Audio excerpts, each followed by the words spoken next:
ចឹងនៅថ្ងៃនេះខ្ញុំនឹងបង្រៀនអ្នកទាំងអស់គ្នាអំពីមេរៀនថ្មីមួយដែលនិយាយអំពី if statement ឬក៏យើងអាចនិយាយបានថាលក្ខខណ្ឌការប្រើប្រាស់លក្ខខណ្ឌ if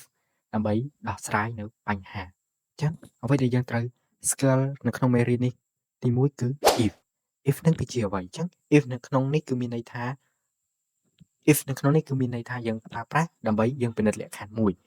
ចឹងដូចយើងបានឃើញចឹងនេះបើសិនបើលក្ខខណ្ឌត្រឹមត្រូវវានឹងអនុវត្តកូដនៅក្នុងរយៈពេលណាមួយ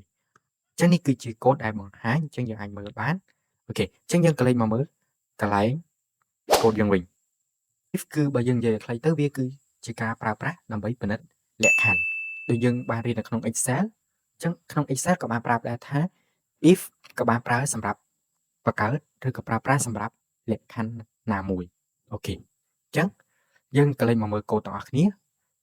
in main ត្រង់នេះអូខេចឹងយើងមាន include in main ហើយ in ជាធម្មតាដែលយើងបានរៀនចឹង in ត្រង់នេះគឺការប្រើប្រាស់សម្រាប់បញ្ចូលអត្ថេបញ្ចូល variable ចឹង variable ត្រង់នេះគឺអត្ថេ a ចឹងអត្ថេ a ស្មើ10ចឹងយើងឲ្យលក្ខខណ្ឌវា if បើសិនតែលក្ខខណ្ឌនេះ a វាធំជាង5ចឹងយើងឲ្យវាចេញឲ្យគេចឹងយើងឲ្យវា print a is greater than 5ឬក៏យើងអាចដូរ greater ទៅដាក់ bigger ក៏បានអូខេស្រួលយល់អូខេសំទោស bigger អូខេចឹងយើងអាចដូរពី a is bigger than 5ចឹងបើសិនតែ a នេះយើងឲ្យតម្លៃ a នៅត្រង់នេះដែលយើង in ហ្នឹងយើងឲ្យតម្លៃ a ស្មើ10ចឹងតើ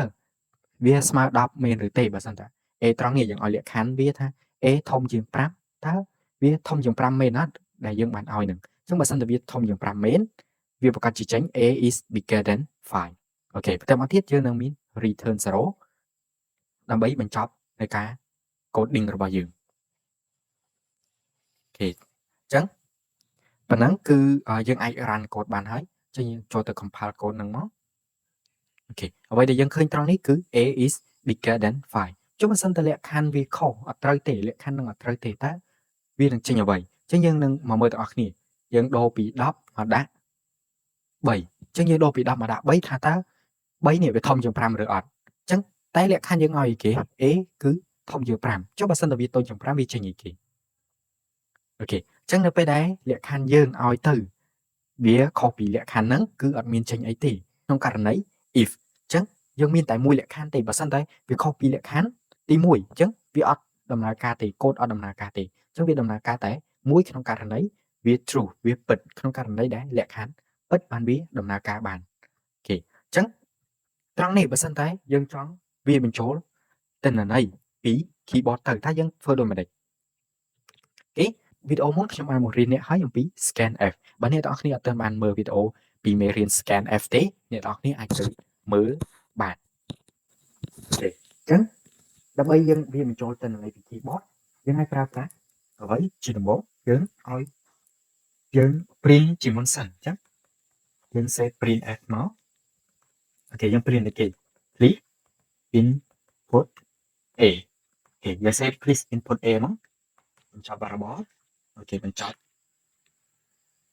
តមកទៀតយើងប្រើ scan យើងប្រើ scanf យើងប្រើគេគឺភាគរយ d b and a អូខេចឹងបាទតមកទៀតគឺ if អីធម្មតាអូខេសំទោសចឹងដោយសារតែយើងភ្លេចភាគរយ d ចឹងខ្ញុំថែមភាគរយ d មកវិញអូខេសំទោសចឹងយើងក៏លេខមកមើលថាតើនៅពេលដែលយើងបញ្ចូលទិន្នន័យនេះយើងត្រូវការអីគេចឹងដូចបាន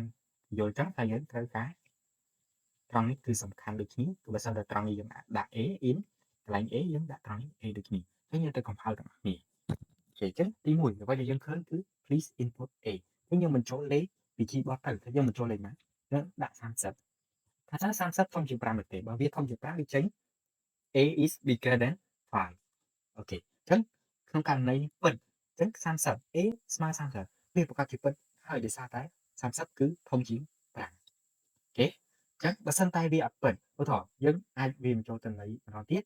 យើងដាក់លេខ2តើវាចេញអីគេគឺអត់មានចេញអីទេដោយសារតែលក្ខខណ្ឌអត់ពិតទេចឹងវីដេអូខ្ញុំគឺមានតែប៉ុណ្ណឹងសរុបមកវិញ if គឺជាដំណើរការនៅពេលណាដែលយើងចង់កំណត់លក្ខខណ្ឌណាមួយអូខេចឹងអរគុណអ្នកទាំងអស់គ្នាសម្រាប់ការតាមដានទស្សនាវីដេអូខ្ញុំពីដើមរហូតដល់ចប់ បើមានអ្វីទើសខុសឆ្គងខាងណាសូមអភ័យទោសផងសូមកុំភ្លេចជួយចុច Subscribe ម្នាក់មួយផងដើម្បីឲ្យខ្ញុំអាចចេញវីដេអូបន្តទៀតជួបគ្នាជាមួយខ្ញុំនៅវីដេអូក្រោយបាយបាយ